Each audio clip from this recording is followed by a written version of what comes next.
You've heard the saying, comparison is the thief of joy. And if you haven't, well, now you have. It's so easy to compare ourselves to others, especially when it comes to money, because so many things are so visible. Whether it's the car we drive, the house we live in, the restaurants we eat at, or the hotels we stay in when we go on vacation, it's so easy to compare ourselves. And when done in a negative light, it's easy to sap our joy and take a look at the progress that we seem to not be making. Well, instead of using it to sap our joy, instead, I want to use it to motivate us. By laying the groundwork and setting the foundation of where people stand in terms of median and average net worth in different decades, we can see how we stack up to better understand how we can get to the places that those people are. So let's put up this table from Empower, which breaks down the median and average net worth by decade. What I want you to do is find where you stand on this table, whatever your age is, whatever decade you fall into. I want you to have that number in your head based on that row. And so what I want you to think about is, are you ahead? Are you behind? And instead of thinking about it in a negative light of, oh my gosh, I'm behind. Oh my gosh, I'm never going to catch up, or coasting on your laurels by being ahead potentially, what I want us to do instead is think about how we can get to that point if we're not there yet, or how we can continue that growth going forward if we've already met that. The first strategy for laying this groundwork and foundation, and it's not super sexy, but it's super important, is budgeting. And if I were to ask you, do you know how much money you have coming in every month and how much money you have going out every month? Can you answer that question immediately without any research? It's super important to have this established so that we can get into the strategies 2 and 3. So with budgeting, we can look at a 50-30-20 principle that is pretty common and pretty famous when it comes to personal finance budgeting. And that is 50% of our budget goes to needs, things like housing, whether that be rent or mortgage, food, utilities, electricity, things like that that are essential to our day-to-day living. The 30% in theory goes to wants, and that gives you a lot of flexibility in terms of eating out at restaurants, going to sporting events, and anything fun that you want to do within your day-to-day life. If we're short on cash at the end of the month, this is where we need to make the cuts, especially because it's not required. The last bucket, 20%, is around saving and investing. And that leads us into strategy number 2 when it comes to saving, and that's having enough cash reserves. The first cash principle we really want to be focusing on is hitting that first $1,000 of cash saved. And this isn't enough to cover us in some sort of emergency or something, but it's just enough to have on hand as step 1 if we're not already there. And this is super important because we don't want a small expense to begin to set us back where we have to put it on a credit card that we can't pay and we're carrying high interest debt. So $1,000 of cash is step 1, but not many of you will say, oh, that's super important. But step 2 within the cash bucket of strategy is having a 6-month emergency fund available and having it sit in a high yield savings account. If you don't have a high yield savings account or don't know what that is, it's basically an account that earns at a much higher interest rate than your traditional bank like Chase, Wells Fargo, or Bank of America. Those banks earn interest at about 0.01%. So your money's basically doing absolutely nothing for you. In these high yield savings accounts, currently they're still at around 4%, which is pretty great. It's not enough to make you rich in the future, but it's certainly enough to make it so that your money isn't just hemorrhaging purchasing power. And so that's why we don't want to have a 6-month emergency fund to be sitting in a bank account that's doing nothing for us. This 6-month emergency fund is super important in case something unexpected happens, like we lose our job or we have some very significant unforeseen expense. We don't want something like that to just completely derail our whole financial future. Now that we kind of have some of that groundwork laid out with the budgeting as well as how much cash we should realistically be holding, now we get to move into the fun stuff, which is investing for the future, whether that be in retirement accounts or just short to midterm savings that we want to be investing for big purchases. Because don't we all want a house someday? I mean, in my 20s, I certainly dream of it one day. But so let's start with my favorite all-time investment account, and that's a Roth IRA. A Roth IRA is a way to contribute post-tax money, so money you've already paid taxes on, into this account, and that's geared towards retirement. You're able to contribute $7,000 here in 2025, and that money grows tax-free, and you're able to pull it out tax-free after you're 59 and a half.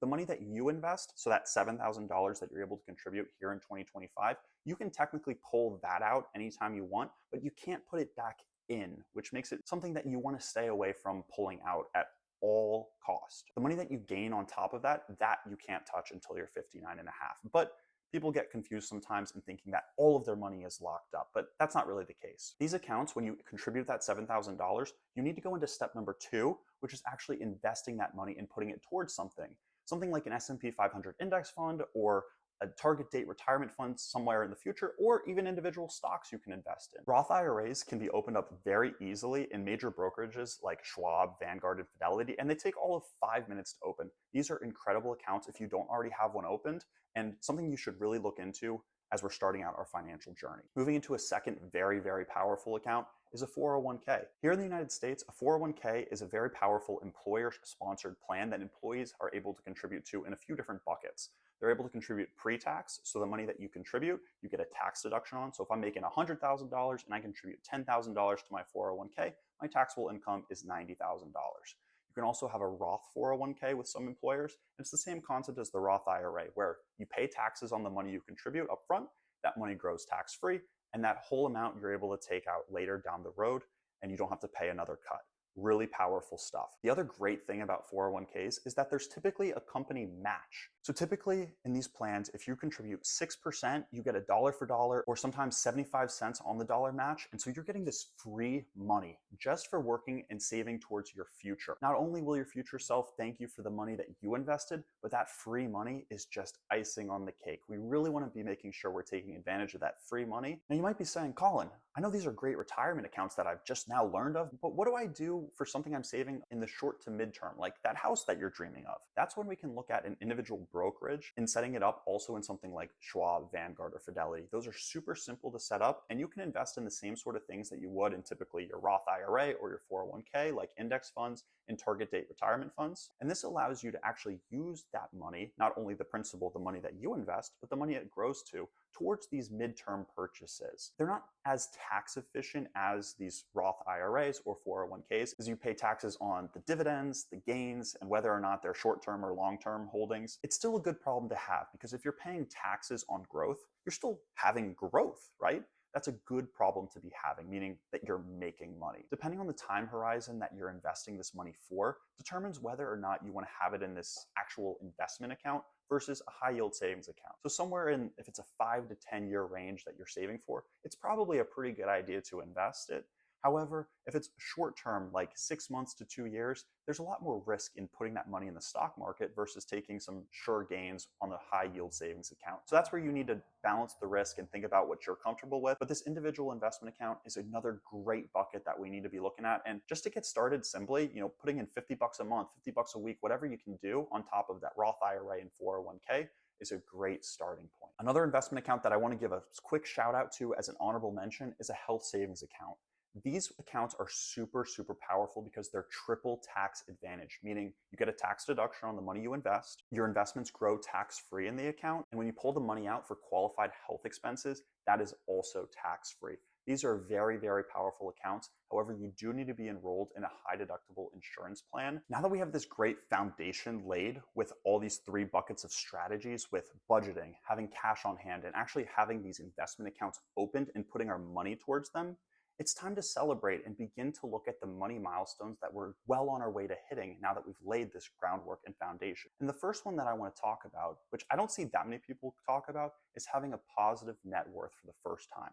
You see, in our 20s and 30s, we're straddled with a lot of different loans and debt, whether it be student loans, car payments, or hopefully not, but credit card debt that we're hopefully trying to slash through and get rid of. We have a lot of liabilities to our name. And so having a positive net worth for the first time, and when I say net worth, that's just looking at our assets, so things that have value, whether it be your investments, your cash, whether you have any real estate, minus our liabilities, meaning anything that's costing us money in terms of loans or debts. And so having a dollar to our name is a big cause for celebration. And so whether or not you've hit that yet, or you're about to hit it, make sure you stop for a second and acknowledge the hard work that you've done to get to this point, because that's a big first step. Our second step of a big money milestone that we want to consider and we want to make sure we celebrate is $10,000. Now, $10,000 may sound like a lot to some of you, and $10,000 you might have already hit, but it's a big stepping stone in our financial journey, because this is a point where you finally get to look back and say, wow, a little expense isn't going to completely derail my future. And $10,000 is a lot of money where I can handle just about any unforeseen expense coming my way. I can weather a loss of a job for a little bit, and I don't have to completely panic and rely on gross high interest debt. The median net worth of people in their 20s is under $8,000. So $10,000 is a big stepping stone, and make sure that you celebrate it if you're coming up on it, or you look back and say, I remember when I hit that, and that was pretty awesome. You're right. All right, with that, we're into money milestone number 3. And this one is the one that people seem to talk about all the time and one that is so important. And that's 6 figures, $100,000. And this one's so important because this is the point when our money begins to compound and actually scale a lot more effectively. Because if we take an example of a 10% growth on our investments with $10,000 invested, we're sitting at $11,000 the next year. $1,000 of growth, especially when you're starting out, huge win. However, if we take that same 10% growth on $100,000, we're at $110,000.